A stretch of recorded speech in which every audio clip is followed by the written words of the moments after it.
Good morning guys, Sunday ngayon, kaya mag-special tayo, mag-glass cleaning tayo today.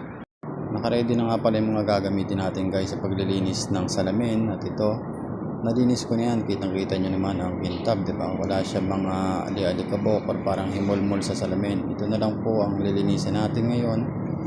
Kita nyo naman, medyo may kadumihan ng konti. At tignan nyo itong isa, kita nyo naman, diba?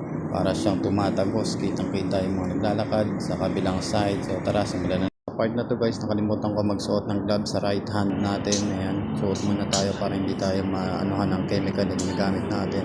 Para po sa mga may allergy sa chemical, kailangan nyo po ng gloves. Ayan, simulan na natin, lagyan ng tubig hanggang sa lagyan na natin ng all-purpose cleaner para naman sumapo ng konti ang ating lilinising salamin.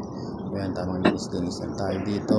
Makikita nyo, yan, sprayan po natin ng ating all-purpose cleaner. Tsaka po natin gagamitan ng squeegee at tsaka fiberglass. Squeegeehin na po natin ng mabuti para matanggal ang mga tubig. Yan, para makita naman natin ang konti ang result kung maganda ba or pangit. So, panoorin nyo na lang sa video na to guys.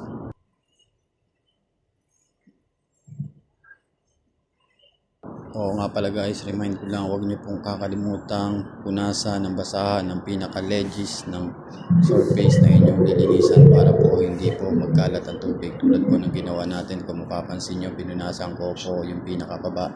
Yan dito po, tapos na po tayo mag-glass cleaning. Titignan natin ang resulta. Sa part na to, makikita nyo yung sticker, may parang tubig. So yan, pupunasan po natin ng tissue. Yan po ay pinagbabawal na technique sa paglilinis ng salamin.